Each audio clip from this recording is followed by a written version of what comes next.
मक्खन निकालना पड़ेगा, मक्खन में भी पूड़ी नहीं निकलेगी, उसको फिर सिद्ध आंच में करना पड़ेगा, है ना। मेरी बात है, बिना तपे किसी में शुद्धता नहीं आती, तो पहले आप भी तपो। बिना तपे विचार करना, जब तक कोई तपता नहीं तो उसमें शुद्धता नहीं आती। सोना भी बनता है तो तपने के बाद बनता है कि नहीं। ये जो आभूषण आप पहनते हो ना, तो ये भी तपता है पहले। आहा, धन्य है। नारद बाबा को कहते हैं, नारद बाबा सुनो, दूध में घी होता है लेकिन दूध से पूड़ी नहीं निकलती, दूध से हवन नहीं होता। हवन के लिए तो घी की जरूरत पड़ती है, क्योंकि वो सिद्ध होता है। नारद बाबा ने कहा, महाराज समझ में नहीं आया। बोले सुनो, अच्छा दूसरा उदाहरण बताता हूं, अगर ये समझ में नहीं आया तो गन्ने में गन्ना रस, गन्ना देखियो ना, तो गन्ना जो होता है तो उसमें गुड़ होता है कि नहीं। तो एक काम करो, जब गन्ना चूसो तो गुड़ का स्वाद मिल जाए, मिलता है? नहीं मिलता, क्योंकि वो गन्ना सिद्ध नहीं होता।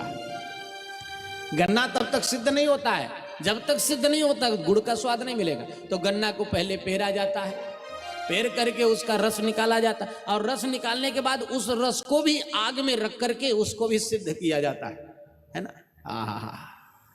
नारद बाबा ने कहा, महाराज बड़ी सुंदर बात बताई। बोले वही बात है महाराज, जिस प्रकार से दूध में घी है लेकिन दूध सिद्ध नहीं है, उसी प्रकार से गीता आपने जो सुनाई है वो अभी सिद्ध नहीं है। आपको तो सिद्ध की हुई भागवत सुनाना पड़ेगा।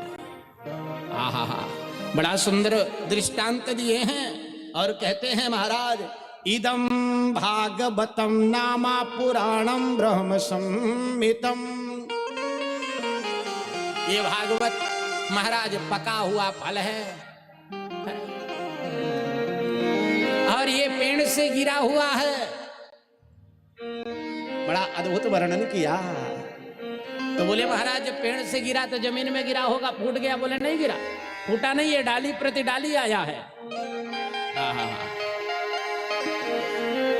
नारायण ने ब्रह्मा को दिया था, ब्रह्मा ने अपने पुत्रों को दिया, पुत्रों ने वेद व्यास को दिया, वेद व्यास जी ने सुखदेव महाराज जी को दिया है। एक डाली से परंपरागत आया है, ये फूटा नहीं है। आहा, अब नारद बाबा कहे, महाराज बड़ा सुंदर बात कहा, आज मेरा जीवन कृतार्थ हो गया। भाग्योदयेन बहुजन्म समर्जितेन तत्संगमं च लभते पुरुषो यदा वै। धन्य है, अगर आपसे कहीं सत्संग नहीं होता तो ये मुझे ज्ञान मिलता नहीं। अब महाराज ये बताओ कि मैं सुनूं कहां? तो आज उन्होंने कहा, सुनो, शृणु नारद प्रवक्ष्यामो विनम्राय विवेकिने, गंगा द्वार समीपे तु तटमानंद नामकम। गंगा द्वार, गंगा द्वार कहते हैं हरिद्वार को, विचार करना है ना। इन्होंने कहा गंगा द्वार पे। बड़ा सुंदर वर्णन किया है। किसी ने कहा, महाराज गंगा द्वार ही क्यों कहा है, हरिद्वार में ही क्यों कहा, उससे आगे ऊपर चढ़ जाते थोड़ा, जहां से गंगा निकली है। बोले नहीं, ये कथा उस स्थान में रखनी चाहिए जहां की सरलता से लोग आ जाएं। अब बताओ, अगर पहाड़ के ऊपर कथा रख दी जाए तो जो बूढ़े हैं बेचारे, यहाँ कुछ माताएं, अभी जब मैं आ रहा था तो कुछ बुजुर्ग माताएं थी जो पैर छू रही थी, हृदय से लगा, उनको मैं पकड़ा भी माताओं को। धन्य है परमात्मा, उनको ऐसे ही सत्संग में आने के लिए आशीर्वाद देता रहे मेरे ठाकुर जी। तो वो माताएं वहां पहाड़ के ऊपर नहीं जा सकती, कथा वहां होनी चाहिए जहां सरलता से लोग पहुंच सके। इसीलिए समतल स्थान है हरिद्वार।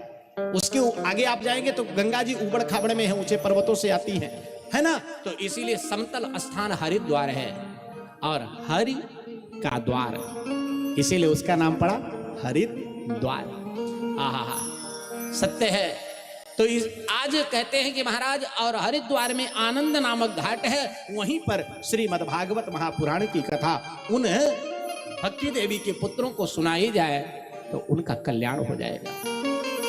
अब नारद बाबा ने कहा, महाराज बड़ा सुंदर वर्णन कर दिया है, लेकिन बात यह है कि वक्ता मैं कहां से लाऊं, और आप जैसा वक्ता कोई है नहीं। वक्ता चयन करके लाना चाहिए है? ऐसा वक्ता होना चाहिए कथा बताने वाला कि आप तक बात पहुंच जाए।